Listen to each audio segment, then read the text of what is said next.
Halo pemirsa, salam sehat untuk kita semua. Jumpa lagi bersama saya Ali Nur Yasin dalam program Teras Negeri. Program Teras Negeri ini bisa Anda saksikan di kanal YouTube Tempo.co serta saluran digital TV Tempo.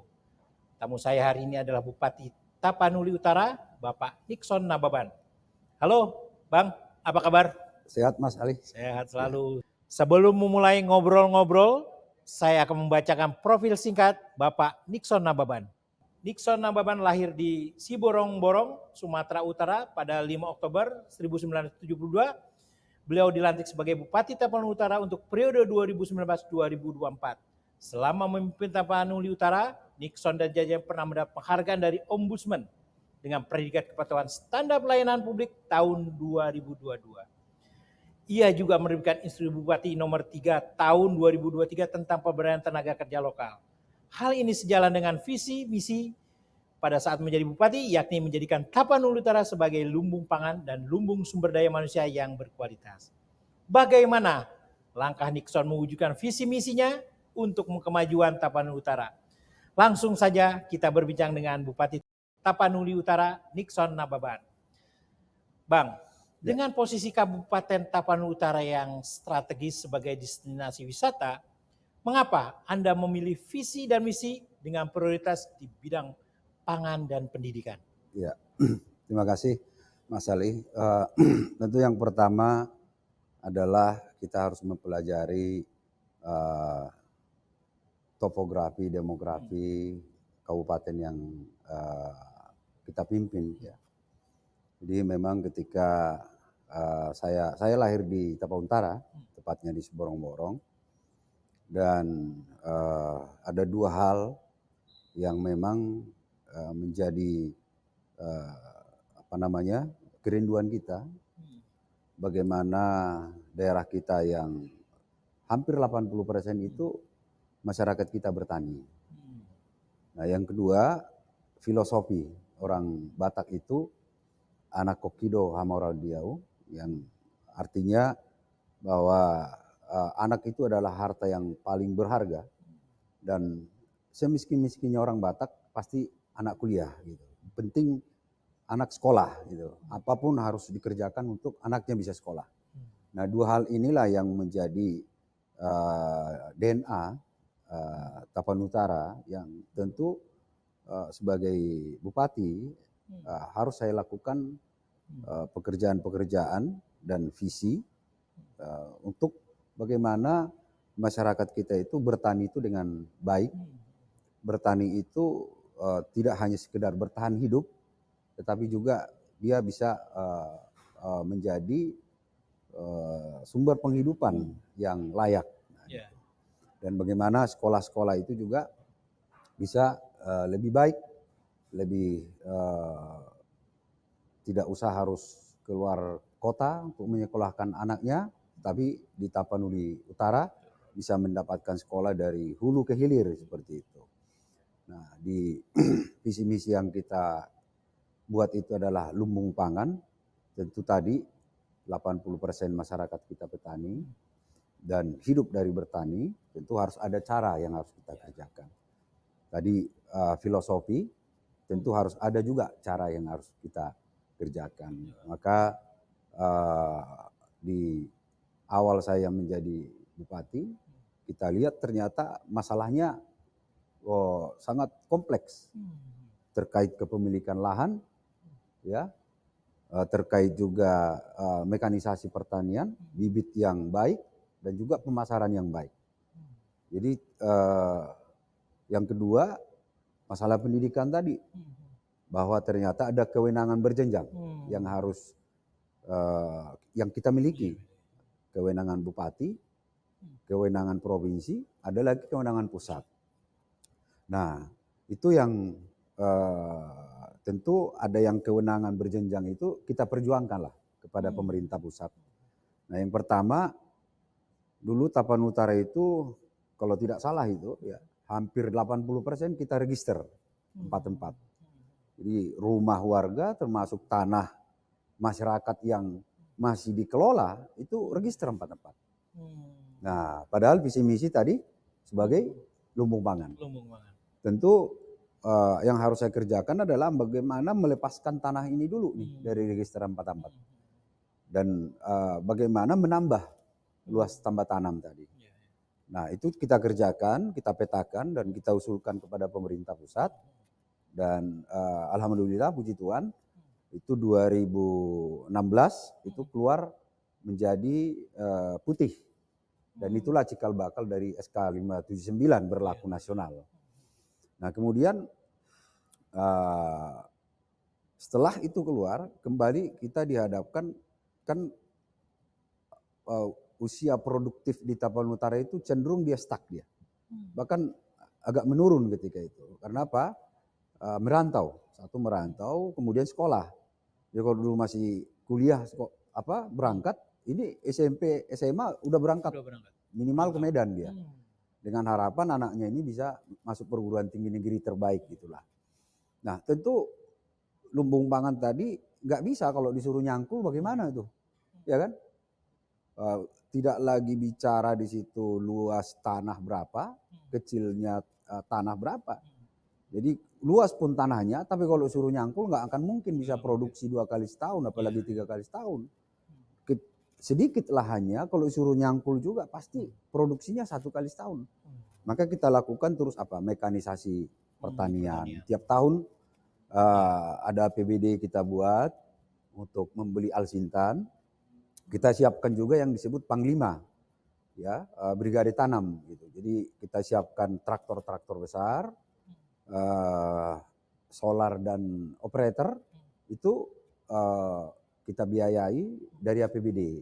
Jadi tiap hari selalu ada luas tambah tanam yang produktif untuk dikelola. Nah, kemudian itu kita kerjakan terus. Masuk lagi tuh masalah yang paling mendasar sekali. Paling sangat-sangat mendasar. Jalan jembatan yang mohon maaf sangat rusak parah, ya. Nah, selain pendidikan yang menjadi fokus utama dari Anda juga memerdekakan desa dan melindungi masyarakat adat, mengutip pernyataan Anda, nasionalisme aset tanpa melanggar peraturan. Nah, bisa dijelaskan nih Pak, apa nih yang dimaksud dengan nasionalisme aset tanpa melanggar peraturan? Jadi di era otonomi daerah itu kan ada kewenangan yang diberikan kepada kita, dan tentu kita juga bagaimana kewenangan itu juga jangan bertentangan dengan aturan yang di atasnya. Nah, kalaupun misalnya ada aturan yang tidak sesuai dengan di atas, itu kita lakukan dengan bagaimana kita menyurati pimpinan kita, apakah itu gubernur, apakah langsung presiden, sehingga ada perubahan regulasi tersebut yang kaitannya adalah untuk masyarakat. Nah, dulunya Tapanuli Utara itu kan ada sekitar 30% desanya sangat terisolir. Dari 241 desa ada kurang lebih 70 desa itu terisolir. Dia jalan setapak, listrik tidak ada. Nah, akhirnya kita lakukan pembelian alat-alat berat, beko, eskavator itu untuk membuka jalan akses. Karena yang saya pahami adalah memulai sebuah perekonomian, kunci perekonomian itu adalah infrastruktur jalan jembatan. Itu yang kita kerjakan terus. Nah, kemudian kita merdekakan desa, kita merdeka. Nah, ketika sudah itu terjadi, kembali kita dihadapkan bahwa mereka hidup dari hutan. Mereka penghasilannya dari hutan. Tanah untuk mereka kelola itu tidak ada satu per keluarga lah. Misalnya satu desa itu ada 200 kakak, yang paling 10 kakak dia punya lahan yang bisa diolah untuk padi atau jagung. Selebihnya ke hutan.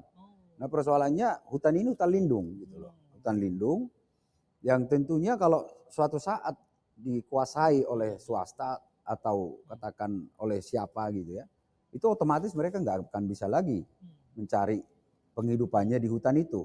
Karena potensi hutan itulah yang sebenarnya bisa menghidupi mereka. Ya, seperti misalnya durian, ya, rotan dan lain sebagainya, itu mereka bertani di sana. Nah, tentu kita harus buat solusi dong. Kita harus cari solusi bagaimana itu juga masa depan mereka itu kita jamin. Karena tadi kalau kita mengeluarkan jadi putih, itu bisa terjadi juga ekosistem yang terganggu. Bisa biodiversity yang terganggu juga. Nah, akhirnya kita coba lihat daerah lain yang ada tentang tanah adatnya seperti apa. Kita buat kajian bersama akademisi. Nah, kemudian ternyata bisa menjadi perda ya dengan perpres dengan aturan yang sudah ada walaupun belum undang-undang. Kita buat perda bisa dan disetujui, ya kan? Setelah dievaluasi pemerintah atasan, kemudian kita buat perbuk. Nah, kemudian kita usulkan beberapa desa dan ada sudah berhasil 3 desa jadi tanah adat. Artinya tanah yang jadi milik masyarakat itu keluar dari pengelolaan hutan lindung.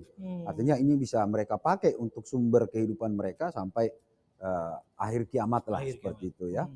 Tapi tidak bisa merubah fungsi hutan, tidak bisa juga persil, tidak juga jadi sertifikat pribadi. Itu komunal, sifatnya komunal. Itu untuk melindungi masyarakat kita untuk tetap dan menjaga hutan, menjaga ekosistem dan juga tetap kita menjaga untuk kelangsungan hidup mereka. Iya, ini menurut saya terobosan yang luar biasa di mana ada keberpihakan dari bupati kepada masyarakat adat.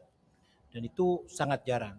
Apalagi kita tahu bahwa cita-cita besar Bung Karno adalah bagaimana memberdayakan masyarakat dan bisa hidup di tanah yang dikelola atau di lahan yang dikelolanya. Nah, itu bagaimana Anda memberdayakan keberadaan masyarakat adat ini menjadi penting dalam pembangunan. Mengapa, Pak Bupati? Ya, jadi ya intinya sebenarnya bagaimana kita melindungi mereka itu tetap menjadi pemilik ya. Tetap menjadi tuan di negeri sendiri.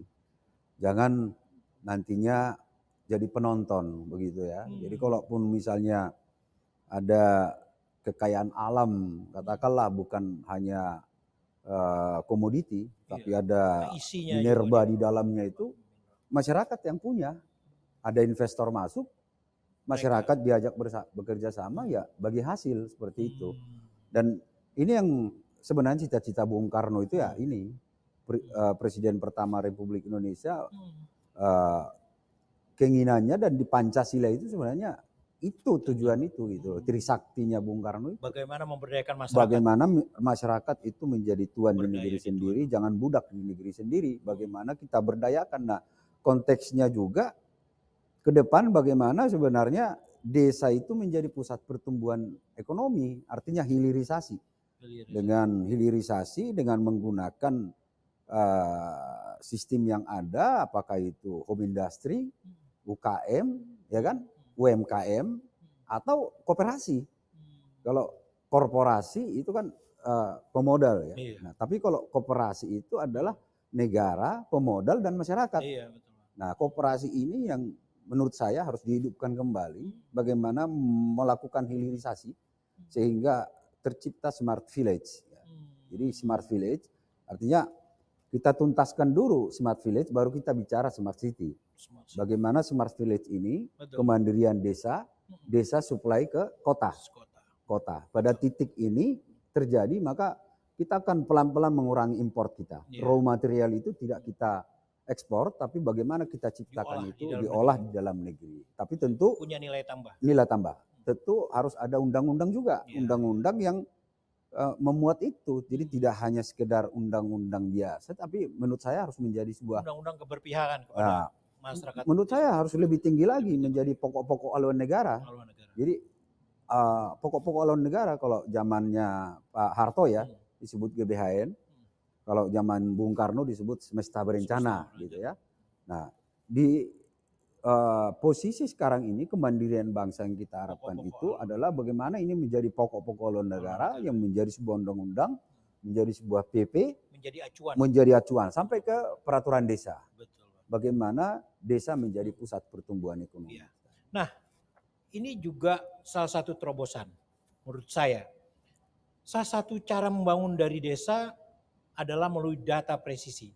Nah, bagaimana Anda ini menggunakan data desa presisi untuk mensinkronkan perencanaan pelaksanaan pembangunan melalui data itu tersebut?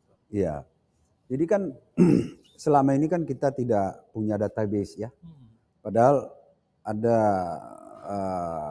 orang-orang negara-negara maju dan orang-orang saintifik juga selalu mengatakan bahwa data is power. Data itu adalah sebuah kekuatan. Gitu. Nah, siapa yang memiliki data maka dia akan menjadi sebuah negara yang besar, negara yang kuat. Nah, data kita ini belum terpusat. Data kita ini juga belum tersistem, belum terupdate gitu loh. Jadi data ini ada yang data tahunan, ada yang data 10 tahun dan seterusnya. Dan tidak terupdate. Yang kedua juga dia tidak partisipatif. Artinya masyarakat hanya dijadikan sebagai objek. Nah, bagaimana kita lakukan masyarakat itu menjadi subjek? Artinya masyarakat dengan teknologi dia bisa melaporkan apa saja tiap hari. Apa panen dia, apa masalah dia, apa potensi di keluarganya atau di lingkungannya. Nah, partisipasi masyarakat ini dan diupdate tentu juga dengan menggunakan teknologi drone, geospasial, sehingga ketahuan by name by address. By name by address. Presisinya di situ, by name by address. Nah, ketika ini sudah dapat data ini semua, nah tinggal kita anggaran itu. Anggaran itu jangan top down, tetapi anggaran itu mestinya bottom up. Menyasar tadi. Jadi kan desa itu ibarat rumah, pondasinya dia. Pondasinya, bagaimana pondasi ini kuat di seluruh Indonesia, begitu ya. Dengan data yang sudah lengkap, berapa sih sebenarnya yang stunting hari ini? Berapa sih rokok beredar hari ini tiap desa? Salah satu contoh untuk mendapatkan katakan devisa negara dari rokok, cukai rokok. Kita misalnya dengan data itu kita tahu nih bahwa desa ini rokok hari ini yang terjual sekian. Bagaimana seluruh Indonesia ini kita tahu, sehingga kita tahu cukai masuk devisa negara berapa. Misal panen padi hari ini seluruh Indonesia apa? Kita tahu, misalnya padi, kita tahu. Padi ketika kita tahu, nggak perlu diskusi panjang lagi. Apakah kita impor beras atau tidak. Nah, begitu juga dengan potensi yang lain. Begitu juga dengan masalah. Berapa sih sebenarnya warga kita ini yang rumahnya tidak ada jamban? Berapa sih yang rumahnya harus dibedah? Nah, dengan geospasial tadi dan juga partisipasi masyarakat, ini bisa kita tahu sehingga anggaran itu tepat sasaran. Tidak lagi, mohon maaf, gelondongan sehingga cenderung jadi politik lah. Jadi dipakai alat politik gitu. Nah, kita mau ke depannya itu bahwa memilih seorang pemimpin itu adalah bagaimana menuntaskan data desa presisi itu, potensinya seperti apa, masalahnya kapan selesai. Jadi tidak lagi kebijakan itu berbau politis. Gitu, tidak jadi lagi berdasarkan data, basisnya data. Data. Menarik sekali. Nah, ini juga yang menjadi catatan dalam kepemimpinan Anda sebagai bupati adalah Anda sudah memulai dana desa itu jauh atau setahun sebelum pemerintah memulainya pada tahun 2014. Itu bagaimana ceritanya, Pak? Ya, jadi itu tadi pemahaman saya bahwa dengan desa kuat pasti kota maju.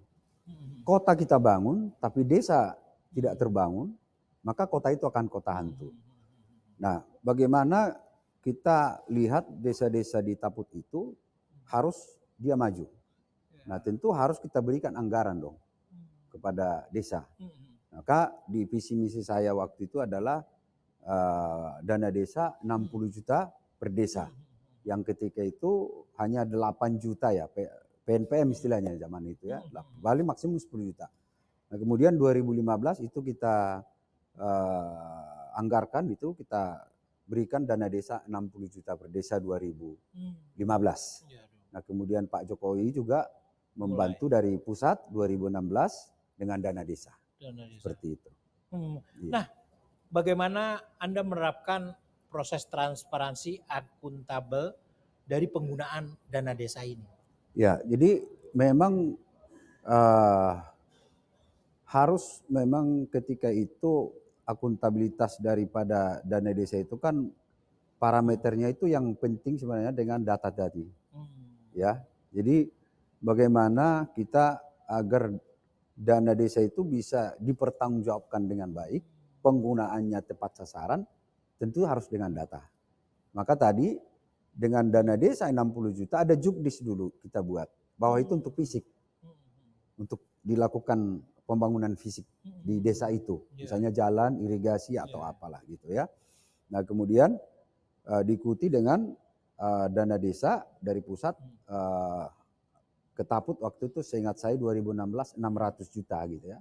Akhirnya berubah aturan bahwa yang dari APBD itu untuk digunakan untuk belanja perangkat desa, kepala desa. Nah yang dari pusat nggak boleh diganggu, itu khusus fisik seperti itu. Jadi ada perubahan regulasi di kemudian.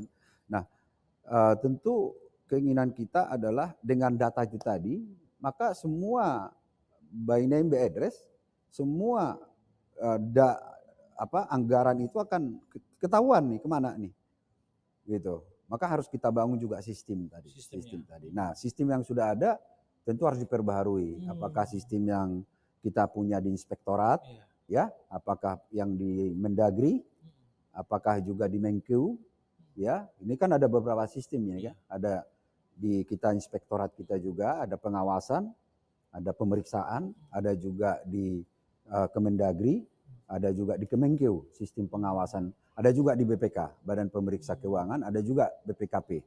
Nah ini sistem yang ini banyak juga yang melihat ini. Sekali lagi tanpa BNBA, by name by address dan koordinat yang jelas akan tetap selalu ada bias. Pasti akan selalu ada. Dengan data presisi itu sehingga penyalurannya menjadi lebih tepat sasaran. Nah, Anda sudah membuat berbagai kebijakan yang berpihak kepada masyarakat dan petani. Nah, mulai dari hukum tanah adat, terus kemudian menerapkan data desa presisi, kemudian dana desa, infrastruktur tentu dibenahi. Nah, lantas apa lagi sih yang dibutuhkan petani di Tapanuli Utara nih? Iya, saya tentu yang dibutuhkan petani itu pertama hilirisasi. Yang kedua jaminan harga. Nah hilirisasi ini kan saya mau buat sebenarnya, tapi anggaran saya harus fokus ke menuntaskan tadi infrastruktur jalan jembatan, mekanisasi pertanian, kesehatan, pendidikan. Nah hilirisasi ini harus sebenarnya kebutuhan petani kita ini bagaimana juga APBN dan juga anggaran yang di kementerian, CSR juga bagaimana kompak, serius dan fokus membuat hilirisasi ini tadi. Tapi tadi undang-undang juga harus dibarengi bahwa izin-izin itu jangan berjenjang juga, jangan lintas kementerian. Kalau bisa izin itu justru harusnya menurut saya desentralisasi. Jadi satu hari bisa keluar, tinggal jukdisnya misalnya mengeluarkan BP POM. Seperti apa jukdisnya? Mengeluarkan izin edar, mengeluarkan cukai, mengeluarkan yang lain misalnya halal. Seperti apa jukdisnya biar bupati wali kota melengkapi. Kalau enggak kementerian bikin UPT di kabupaten kota. Jadi jangan jadi ditarik ke pusat menurut saya. Ya, jadi ini bisa satu hari keluar. Nah, hilirisasi. Nah, yang kedua tadi itu bagaimana jaminan harga tadi. Nah, saya di Tapanuli Utara saya buat jaminan harga itu gabah, kemudian cabai, bawang merah. Itu ada standby loan kita buat jaminan. Saya mau masuk sebenarnya semua komoditi. Saya jamin harganya. Tapi tadi kemampuan anggaran yang terbatas dan kalau sampai ada jatuh di harga, ya jatuh banget di harga, belum ada kerjasama antar daerah, jatuh harga, nanti akan menyedot APBD ke sana. Maka saya hanya bisa berani membuat gabah, cabai sama bawang merah karena menurut saya begini. Restoran nambah, jumlah penduduk nambah, nggak enak makan tanpa cabai mau bawang merah. Tapi kok bisa harga jatuh? Dan cabai bawang merah kan bisa dibuat hilirisasi menurut saya. Kalaupun tidak ketika kita borong misalnya semua karena harga di bawah itu, di bawah biaya produksi, kita borong pun kita masih buat dia saus dan lain sebagainya, ada nilai tambah. Maka saya buat jaminan harga. Maka sebenarnya fungsi Bulog itu harus tingkat menteri menurut saya. Dan dia harus ada di tiap kabupaten, bukan di kota ya, tapi dia. Jadi dia harus punya cold straight dan dia juga harus punya suatu divisi yang membuat juga ini hilirisasi. Untuk Jadi menjamin rantai pasok ya sama hilirisasi. betul. Jadi begitu Iya, panen betul. masuk ke bulog di gudang, cold storage, udah bayarin tuh semua harga kalau di bawah biaya produksi. Jadi tentu harus ditetapkan Untuk stabilisasi harga. stabilisasi harga. Jadi berapa misalnya biaya produksi itu kita tetapkan segitu. Nah, Sehingga gitu. petani tidak dirugikan ya, Pak? Dirugikan. Nah, kalau harga di atas itu biarkan mekanisme pasar. Jangan Tapi juga kalau di bawah, intervensi. harus ada kebijakan. Harus ada kebijakan. Nah, ini juga salah satu cita-cita Anda mewujudkan berdirinya Universitas Negeri Tapanuli Utara. Nah, bagaimana prosesnya sampai sekarang? Ya, itulah yang sudah kita usulkan karena tadi visi misi Kabupaten Tapanuli Utara, lumbung SDM yang berkualitas, tentu harapan kita tidak hanya di hilir tapi di hulu juga kita memiliki lembaga pendidikan tersebut. Nah, kita hanya di Tapanuli Utara, Tapanuli Raya lah saya katakan itu hanya ada PAUD, SD, SMP, SMA, kemudian ada institut tapi sifatnya khusus ya, tidak umum ya, dan tidak menurut saya tidak vokasi ya, mohon maaf ini ya. Jadi itu maka kita perjuangkan ke Bapak Presiden, mudah-mudahan disetujui dan keluar perpresnya kalau bisa secepatnya, bahwa pentingnya sebenarnya sebuah universitas di Tapanuli Utara, di Tapanuli Raya, dan akan membuat multiplier efek yang luar biasa. Tidak hanya bagaimana SDM kita maju, tetapi juga akan membuat Tapanuli Raya, seharusnya Tapanuli Utara ini ekonominya maju tadi. Jasa pasti akan maju secara masif, kemudian juga pariwisata, kemudian makronya juga hotel berbintang udah pasti ada, mall dan lain sebagainya, ya kan? Nah, ini juga akan membuat lapangan kerja yang terbuka seluas-luasnya, kesempatan pekerjaan yang terbuka seluas-luasnya, dan juga kita tidak selalu ekspor uang lagi, ya kan? Tidak ekspor manusia produktif.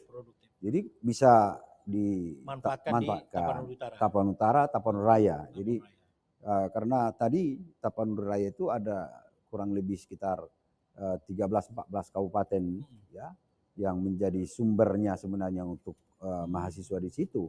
Dan ini juga akan memicu munculnya nanti akademi yang swasta yang baru, kemudian juga institut swasta yang baru atau universitas swasta yang baru. Jadi ke depan barangkali tidak lagi Tapanuli Utara menjadi lumbung pangan, tapi sudah berubah menjadi jasa. Seperti itu. Seperti Singapura atau Jakarta atau Kota Medan. Dan lebih maju lagi. Dan lebih maju lagi. Peradaban baru seperti itu. Nah ini sejumlah kebijakan sudah dibuat selama 2 periode.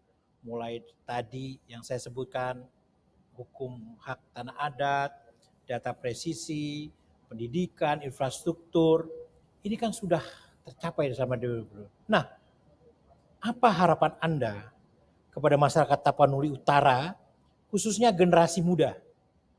Ya, harapan kita pada masyarakat Tapanuli Utara untuk selalu bergandengan tangan, untuk selalu kompak, tidak ada yang sempurna, tetapi kalau kita selalu memberikan apresiasi, ucapan terima kasih kepada Tuhan, apa yang sudah kita dapat, pasti akan Tuhan berikan yang lebih besar kepada kita. Jadi kita hilangkan sifat sirik, iri, dan dengki. Bahwa dalam hidup itu semua by proses, semua harus dengan keringat, air mata, maka kita akan bisa menjadi orang sukses. Tidak ada yang instan dalam hidup ini. Baik, terima kasih Pak. Kita sudah di penghujung acara. Nah, sebelum saya menutup, saya ingin Anda memberikan pernyataan penutup dan harapan Anda sebagai bupati untuk memajukan Tapanuli Utara. Silakan. Ya, ya. Saya pertama mengucapkan terima kasih kepercayaan masyarakat Tapanuli Utara di periode pertama, kemudian di periode kedua saya tetap dipilih masyarakat sehingga menang, tidak ada money politik, saya dipercaya, dan kemudian saya tetap harus memberikan hati, pikiran untuk bagaimana cara agar Tapanuli Utara tetap maju dan apa yang diharapkan selama ini oleh masyarakat bisa saya wujudkan. Sekali lagi tentu tidak ada yang sempurna, karena sempurna itu hanya milik Tuhan. Doakan agar saya tetap diberikan hikmat kebijaksanaan oleh Tuhan yang Maha Kuasa. Kiranya di sisa penghujung jabatan saya ini masih bisa saya lakukan yang terbaik, dan kalaupun suatu saat karena regulasi yang membatasi kita, saya tidak bisa lagi jadi bupati, izinkan atau doakan saya tetap bisa berbuat yang terbaik untuk Tapanuli Utara dan juga bisa berbuat yang terbaik juga untuk bangsa dan negara. Sekali lagi saya ucapkan terima kasih atas dukungan kita semua selama ini, ya, dan kurang lebihnya saya selama ini dalam hal memimpin Tapanuli Utara, saudara-saudara semua, mohon saya dimaafkan. Demikian. Terima kasih atas pernyataan penutupnya. Pemirsa, Teras Negeri akan kembali berbincang dengan sejumlah kepala daerah yang banyak memberi inspirasi untuk kemajuan negeri. Saya Ali Nur Yasin beserta kru yang bertugas pamit undur diri dan sampai jumpa. Salam. Terima kasih. Terima kasih.